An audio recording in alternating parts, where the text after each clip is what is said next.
Okay, we left off the Gemara here.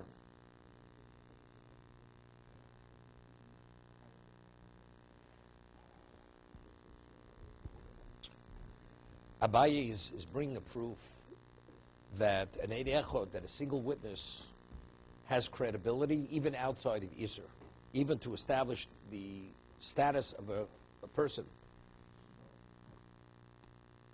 like a Davar Shebe'ervo. Of course, he had said that if a witness says to a person his wife committed adultery and remains silent, his wife would not be permitted to him. Rava takes issue and says, no, in Davar Shebe'ervo post Mishnayim, that a single witness is not credible, so even if the husband should remain silent, doesn't mean anything. His wife is still permitted. So, Rava says, second, Sabai says, but where do I see this from? So we began yesterday the story with Yanai HaMelech. Yanai was a king. He was from the family of Chashmonoim, and he assumed the position as, although the family of Chashmonoim, is famous Ramban in Parshas Vayechi, there's not a remnant of the Chashmonoi family left. They were all Hurdas. Herod, he killed the last member of the family. So therefore the Gemara says that anybody who says that he's from the family of Chashmonoi, Eino Ela Eved. He's a Canaanite slave. So therefore we have, so Yanai was still from the family of the Chashmonoim. This is before Herod. And he became, as we discussed yesterday, he became a heretic. He became an apikoros. So the story was that he believed he was a Kohen, and he was even the Kohen Gadol. He acted in the capacity of the Kohen Gadol. Well, that was the question. That's the whole discussion. He came back after a great victory. He celebrated. So over there, it says, we'll go get back. Let's leave ra ubliyal. Right? You can't have a better description of how evil this man was. That's not a question. He was let's leave ra blial. He was a deprecator, evil heart, no conscience. God meant nothing to him. Elozah ben Po'iro Shmo. His name was Elozah ben Po'iro. V'yomer Elozah ben Po'iro li'yanei melech. Yanei melech libum shapru shemalecha. He says, the sages, they really have great claims against you. They despise you. Umay eser. So he asked this Elozah ben Po'iro. He says, but how do I see that? How do I expose that? How do I expose them for their true feelings, how they're opposed to me? Hokim lem tzitz beinenecho. Okay? He says, something? Put on the tzitz. And where the tzitz, you'll see the way they'll respond and they'll react to it. There's going to be a reaction. Hokim lem tzitz shebeinenov. Oyushem zoket echad v'yuda ben gedidjo. Shmo. There was one of the elderly sages of the Prushim. His name is Yehuda ben Gedidjo. V'yom Gedidjo, Yehuda ben Gedidjo, li'yanei HaMelech. Yanei HaMelech ravloch kesem alchus. Hanach kesekuna, lezar shel Aaron. It's sufficient you have the crown of royalty. Leave the crown of kuna, of priesthood, for the progeny of Aaron. But he was from the progeny of Aaron. But the fact was we'll discuss in a moment, he was questioning, he was a cholov. He was actually, his mother was defiled, and because he was defiled, and his father married the woman, his mother, after she was defiled, because she was taken captive. They had said about his mother that she was taken captive Modiin by non-Jews. And they tried to verify it, and they weren't able to verify it. So factually, she was never established as a woman who was taken captive. Even a woman who's taken captive, it's only a rabbinical disqualification. On a Torah level, she retains a status as a kosher woman. She's permitted to go in. It's a rabbinic disqualification that we say the child of a Kohen marries a shvuya, a captive woman, the child is considered a cholov. So that was the story with his mother. But they tried to verify this. They weren't able to. Cholov is not a Kohen. It's not a Kohen.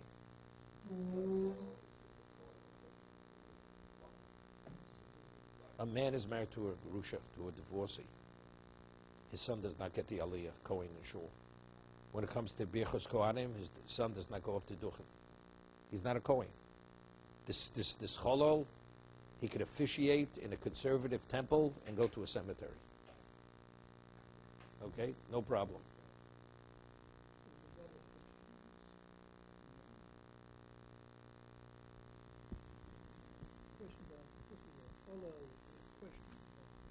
But it was never verified that he was a Cholo. It was never verified. No, so it was never verified. He's not a Cholo. But nevertheless, he said to this person said to Yanai, you have being the king is sufficient. Being the king, the question is, well, what was the issue? I mean, factually, it was never verified. What was the issue? Okay. His mother has a cheskes kashrus. We'll discuss it. The Gemara is going to discuss this. Okay? But that's what he said to him. Firstly, there's a famous Ramban. It's interesting. In last week's parsha in Bamidbar, where we count Klal Yisrael, count from the age of 20 above, the males from the Shvotim, we find that the Shevet Levi was the smallest of the tribes. So Ramban asks why. So he gives two explanations. He says, first he cites a medrash, that the only reason why there was such an increase in the tribe was because they were enslaved and they were afflicted. And as it says, the more they were enslaved and afflicted, the more they increased in number. And since Shevet Levi was not part of the bondage, the physical bondage, therefore they did not have that increase in number. That's one explanation the Ramban offers. The other thing he says something interesting. He says that because Shimon and Levi, they destroyed Shechem, and the father cursed them, and because Levi was cursed by Yaakov, therefore, that's why he did not have an increase in progeny. That's why his progeny were not in great numbers. That's the other Okay? Okay? Okay. I'm quoting Ramban. Okay? Ramban says this. Okay? So they take issues. What about Shimon? Shimon was also cursed, yet his numbers were great. Okay? So the main understanding is the first thing he says, because they weren't part of the bondage. But there's the famous Ramban. He's asking, if not for the Chashmonaim, the story of Hanukkah, there would not be a Jewish people. If they didn't rise up against the Greeks with the Hellenists, we would have assimilated. So after offering such a contribution to the eternity of Klal Yisrael, why isn't there a surviving member of the Chashmonaim family? To the last member was killed by Hordus, by Herod. After contributing so much, why did they meet such a terrible end? That there's not a survivor from that family. So he says, the Ramban, famous Ramban, that because they violated the bracha of Yaakov. Yaakov says kingship belongs to the tribe of Yehuda, not to Levi. And because, as says, Lo Yosef Shevet MiYehuda, the Chok Ben Raglov, and because the Chashmonaim were from the family of the Kohanim, and they had taken the Malchus for 200 years from Shevet Yehuda, because they violated the bracha of the Zokain, of the elder, that's the reason why there's not a remnant of the family. It's the Ramban, famous Ramban. So he's from the kings from the Chashmonaim, Yanai. Really, he wasn't supposed to be the king. It was the wrong thing for them to be the kings. They took power, so temporary because there's no one else to take power. But after, when they were reestablished, they should have given over the power to Yehuda. But they didn't do that. And that was considered a claim against them, and that's why they were totally annihilated.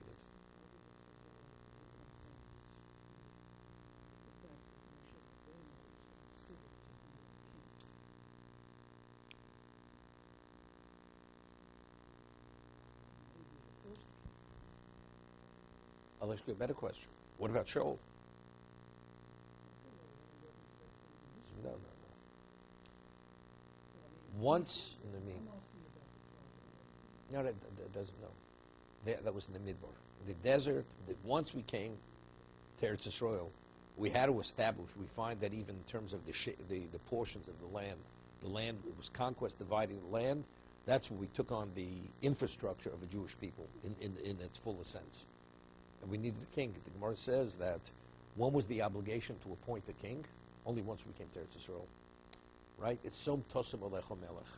You should appoint the king. I mean, Shmuel, the Gemara says in Sanhedrin, originally they asked for a king, so Shmuel became upset with them. So there's an argument why, but there's a mitzvah in the Torah, som tosem alecho melech. Right? telling you. He's going to write his own commentary on the Gemara. So the Gemara, it's a machlok to Rabbi Shmuel. Som tosum alecha melech, is it a chiyuv? Is it an obligation? Or, the Torah says, if you should choose a king, this is the way it has to be done. But is it now best interest to have a king? It's not best interest. Even if you mean l'shem shemayim, not k'chol hagoyim. Okay? Not what the rabbi said from the pulpit. Okay? Even if you want to do it l'shem shemayim, it's not the optimum to have a king. Okay? So therefore, that's for you to choose a king. Moshe, I'm just responding. Moshe Rabbeinu was appointed by God. He is the melech. This is not, it's not we chose him to be the king. He was God appointed. When you choose, it has to be from the progeny of Yehuda. Okay. No, but that was through an anointment. But they asked for a king. But there they asked for a king. No, because they asked. Once you ask, now the question is from whose progeny initially? Who's it? He said it was from Binyamin. It was the tribe of Binyamin. Wasn't that it? He failed, then it was given over to Yehuda. Okay? So what was the story? Initially, he says, so Rashi has an issue over here. I mean, how did Yana wear the tzitz? You're not permitted to wear any of the vestments if you're not officiating. So Rashi says something interesting. Why did he put on the tzitz? He could have put on one of the other vestments. So Rashi says, and Tosas takes issue with Rashi.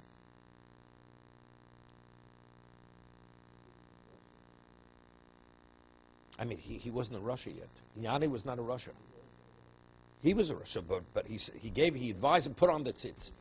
And if you would say to eat something not kosher, I mean, how did Yanni put on the tzitz? He did the wrong thing. He was a religious Jew. Yanni at this point was a fully committed Jew. So if he was a committed Jew, how did he put on the tzitz? He's not going to do something that's wrong.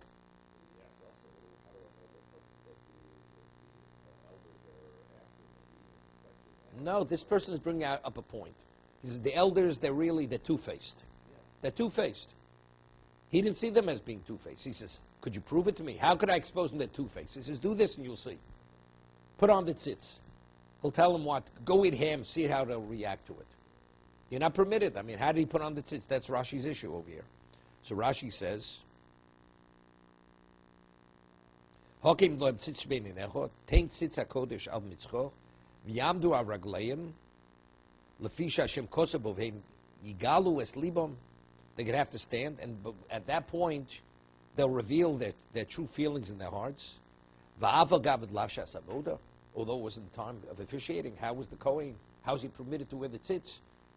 Kidi Omer Perek Beis, Big Day Kuna Nidu Lehonos Behem. So he answers, we had the Gemara in the second parak, Big Day Kuna, it says, L'nida Torah Malchei Ashoris. If you're moel, you're not permitted to benefit from Big Day Kuna. How is a Kohen permitted to ever wear the Big Day Kuna? The moment he finishes officiating, there are moments that he's going to benefit from it. You can't take it off immediately. So Rashi says, that's why, since Big Day Kuna, you're not moel, therefore he's permitted to wear the tzitz. That's Rashi's explanation. Because there's no provision to wear the Big Day Kuna not within the context of Avoda. So there was no provision, there was no Isser. Tosas cites Rashi, and he has difficulty with it. Pirshim Kunshis, V'avagav de lav shas avodi, Big Day Kuna nid lehonas ben, v'kosher. Da'adra mashmi hosem di miad sho yichol lafshiton, skulkan lafshiton. From the Gemara it says, it's true, you may not be moel, but the moment that the Kohen finished officiating, as soon as he could, immediately you'd remove it. The reason why you're not moel is because it would be impossible that you shouldn't benefit, because you can't take it off the moment. There's a moment before you take it off, but it seems to be mashum shelo l'tzorach hasira.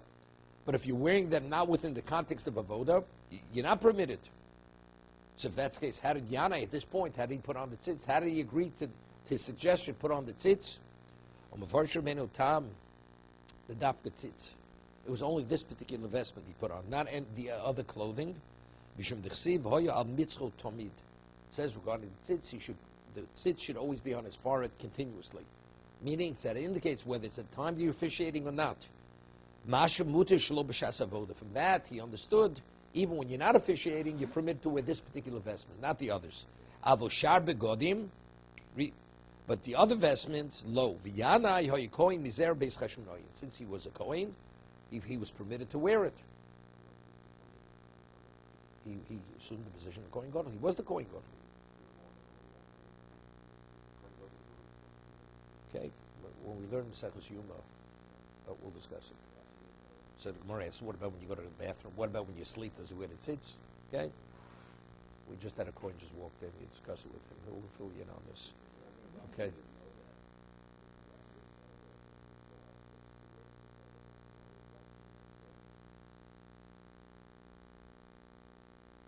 I don't understand. He's not permitted. So Rashi says he could wear any of the... So what is Rashi's answer? That there's no prohibition to wear the vestments. Because it says, Lo nid Torah malchi asharis. That was Rashi's answer. There's no difference whether it's a tzitz or any of the other vestments, but it probably was the easiest thing to put on, to play it on his forehead. That's why he put it on. That's Rashi. Rabbeinu Tam says, it seems from the Gemara, even though you're not moel, meaning there's no liability to bring a korban, but factually you're not permitted. You're not permitted to wear it. So that he says that that's true, but the tzitz is the exception. Because the Torah says it should be continuously on his forehead. Okay?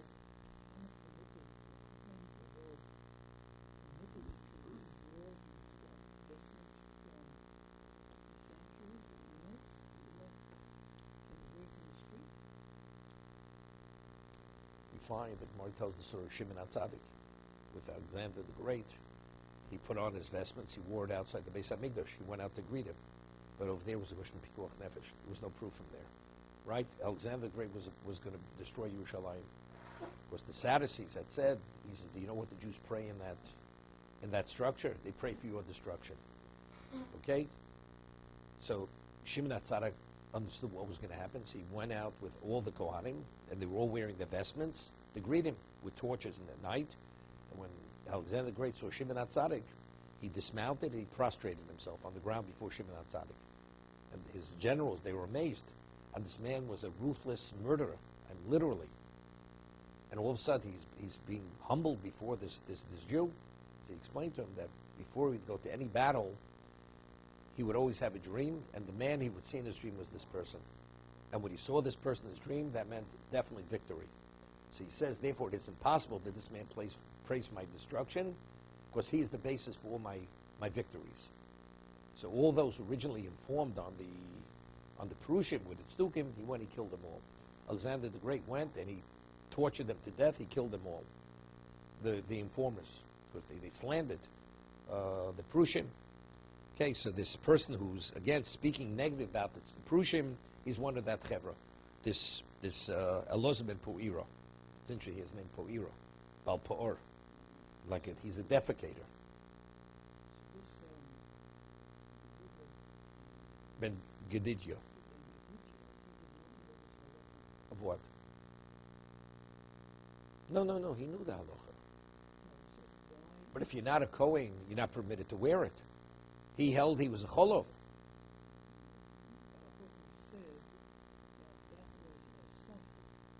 No. That's what we'll discuss right now. The Gemara will discuss that right now. Here, that's what we're discussing. Harach kesef kuna, he says, leave the kesef kuna for the zara shel kuna. Why? Shayu omrim. That's right now. That's where we're at. They said regarding Yanai's mother, she was taken captive. They tried to verify it. Lo nimtza. Although it wasn't verified, nevertheless, it was left in question. Was she defiled? Was she not defiled? So really, when his father married her, he really shouldn't have married her. Although halachically he was permitted, but since it was left as an open question, nevertheless, it was something he shouldn't have done. So we'll see. Tosa says it was rabbinical on a Torah level. He was a kosher Kohen, but rabbinically, he shouldn't have. Other Rishonim explain that factually he should have put on the tzitz. He shouldn't have. But when he saw that he put on the tzitz, which was a certain degree of disrespect, they felt as here he's insensitive, there were many other areas in the kuna that he's not being sensitive. Therefore, he should really step down. Initially, because the question is, they should have said something before. Why did they wait for this incident to somehow to protest his acting as a Kohen Gadol, right? Why did they wait for now? All of a sudden now, when he wore the tzitz, he was officiating until now as the Kohen Gadol. So he was officiating. Why now? Because it's still inappropriate to wear it outside the context of doing the avodah. So if he has this degree of insensitivity, therefore really he's not worthy of that. So they brought up the originally, something, you shouldn't be there because, there's a whole history. Because your mother was taken captive, although it was never verified, nevertheless you really should step down. Okay, we'll see.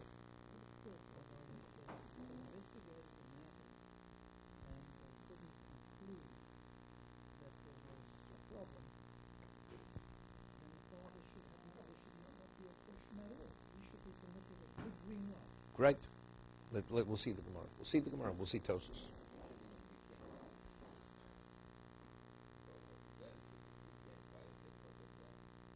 No, the Chashmonoim, they took over that. They had no choice. They had no choice.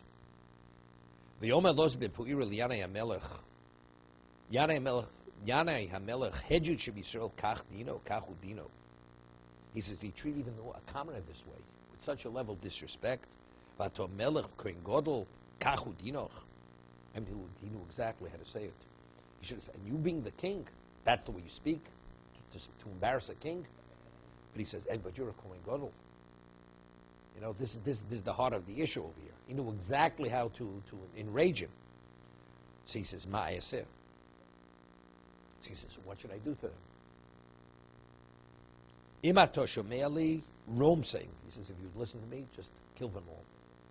Could you imagine the heartlessness of this person? The degree, that the way he hated them. Just destroy them. He must have been a Sadducee. See, Yanai says, Yanai was a fine man. He says, "V'Torah matei aleh." So what's going to happen to Torah? Torah, Jews without Torah, there's no Jewish people. Harei kruchim nachs b'keren zovis. He says, we have the Sefer Torah. It's wrapped in the corner there. Kol harotz lilmod yovav yilmod. That's what they say at JTS and at Hebrew Union College. Kol harotz lilmod yovav yilmod.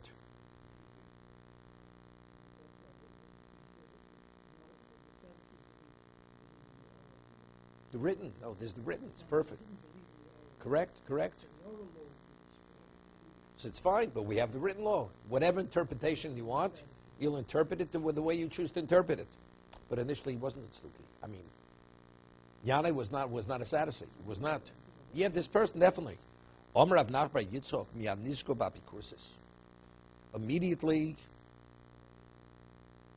at this moment, he had his chance. This was the defining moment, whether Yanai was a Tzduki or not a Tzduki. The Havel Lemei Metenach Torah Shebechsav, Torah Shebechsav, Torah Shebal Mat Mai. That's what he should have said immediately, right? Because if he was from the Prussian, that there is an oral law which is divine, what does it say for Torah itself? It has no value. Miyad v'tutzitz haro al yidei elozim pu'iro. Immediately, this evil was perpetrated, was ignited through this man. V'yargu kol chachmei Yisrael. Okay? It's very interesting. You see history repeating itself. Until this, factually, the whole thing was rabbinical. The Gemara in Gittin speaks about the destruction of Beis Hamikdash. And it says because of the exceptional piety of a person, that's what Beis Hamikdash was destroyed. What was the story? The story comes up in Kamsa. So originally he went to Rome and he says to the Roman emperor, he says, Jews, they don't value, they don't revere you. So he says, how do you know? He says, send a sacrifice to the temple, and you see they won't sacrifice it. You're the emperor. So he says, okay. Sends an animal to be sacrificed. So what does he do? So Kamsa, he goes, and there's a question, what he did? Either he cut its lip, the animal's lip, or the eyelid, to blemish it. Cause that you be blemished now, that it's not qualified to be brought as a korban. But you understand, we're talking pikuach nefesh. The Roman emperor feels any degree of disrespect, he'll destroy everybody. He says, but you understand, if we accept this kind of korban, people will say that you could be makriv, you could sacrifice a balmun to Beis Hamikdash. Therefore, we can't do it. So it says, because the exceptional piety of this person, that's why the Beis Hamikdash was destroyed. You understand? But there's no overriding factor here. Factually, you understand what's going on over here. What are you making the issue here? Let it be. At worst, it's a rabbinic law. What are you making issues? What are you making waves? So what was the end result? As we'll see, this man, he killed all the chachomim. He was the agent. The world became literally desolate. It was desolate in Torah. This is similar with the Gemara uses almost the same language. Reb Kiva, after his 24,000 students, Talmudim died, it says the world was dark.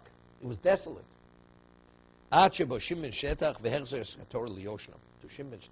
who was Yanai's brother-in-law, Shimon Shetach's sister was married to Yanai until he restored the crown of Torah to its original glory.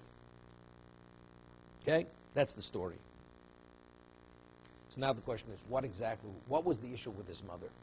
If we had witnesses that she was a captive, Yanai would have agreed. But factually, as we discussed, they tried to verify. It was never verified. That means she should have retained her status as permitted to a Kohen. So if she retained her status, what was the issue? What was the issue with Yanai's mother? Hechidomi. What happened initially? The two witnesses come in, they testified in court. Ishtaboy, she was taken captive. Ubeitrei Amri lo ishtaboy. And two other witnesses said she was not taken captive. That was the question. It was trey. Two witnesses, we witnessed she was taken captive. The other one says, no. She was with us. When you claim she was taken captive, she was with us elsewhere. So it's contradictory testimony. So Maichos the Samcha Sahani, Smocha Hani. And why do you give any greater credibility to one group? Give the same credibility. It's trey. Now, there's an interesting Rashi here. Tosfos argues. Now, if you're in doubt, whenever you're in doubt, how do you deal with the issue? We have the Gemara Chulin, right? The Gemara says, the Torah says that if you have a person who has a lesion on his body, and the Kohen sequesters him, quarantines him, he comes back in a week and he sees it did not grow. So what is it? He sequestered another week. What happens if it shrank? Then he rules that it's not a leprous lesion, so on and so forth. So the Gemara asks, maybe when he was quarantined, it became larger, and then afterwards it became smaller. Right? So if that's the case, he should be tamei. That's the worst question. Evidently, what do we see? No, there's a chazokah. That since initially he had a chazokah, he was not a leper. Right? That's the presumed status. So to say maybe something in the interim happened which we're not aware of, we don't deal with that issue. Because you follow chazokah. That's called chazokah meikora. You have the initial presumed status, therefore it's permitted. So Yanai's mother was what? She had a chizkas tyro. Initially, when she was born, she was permitted to go in. There's a question, that status, was it undermined? Was she defiled or not? We never verified it because it's trey. So if it's trey, so if that's the case, we go after chazokah. So what was the whole discussion with Yanai? Why is Yanai an issue? Why should he be disqualified? Even though it was never verified, why should he be disqualified? No, you have chazokah. That means it's left unresolved. So if it's unresolved, you have chazokah. Doesn't make a difference. There's always a doubt. You always follow chazokah when there's a doubt. So Rashi says a chiddush over here. There's an important Rashi here. Hechi domik. What exactly was the context? It says they tried to verify it and they weren't able to verify it.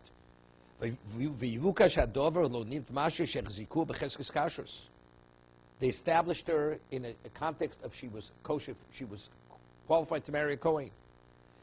If it was trey, smochahani, damri ishtaboy, how do you rely on the witness that say she wasn't? It should remain a suffix.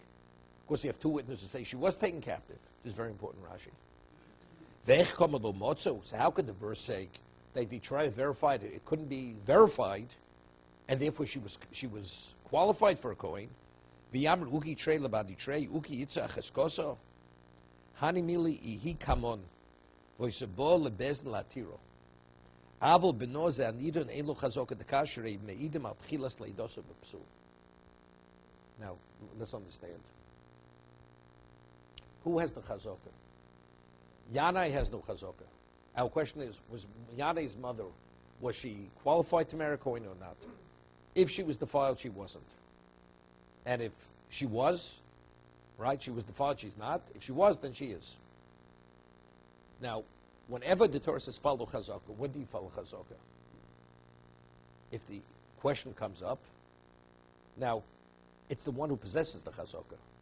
Yane's mother at this point wasn't alive. It wasn't the question, what is her status? She's gone. My question today is the son. It's not his mother. So if the question is the son, not the mother, I can't use the mother's chazaka. If chazaka would rule for the mother, so once the chazaka rules for the mother, then it could rule for the son. If the mother is kosher for a Kohen, therefore her child is a bona fide Kohen. But if the chazaka of the mother cannot be used, because the mother's not relevant any longer, because the mother passed on, and the son has no chazaka, so now what's the status of the son? I have no idea. And that's the way Rashi explains. If it was trey, they would too say ishtaboi. How do I just ignore it and go after chazaka? There is no chazaka to follow because the mother's not relevant any longer. Because at this moment we're not ruling on the mother. Ruling on them means factually, is the mother permitted to remain with the father? That's not the discussion today. The discussion is only the son. I can't use the chazaka of the mother unless it's relevant to the mother.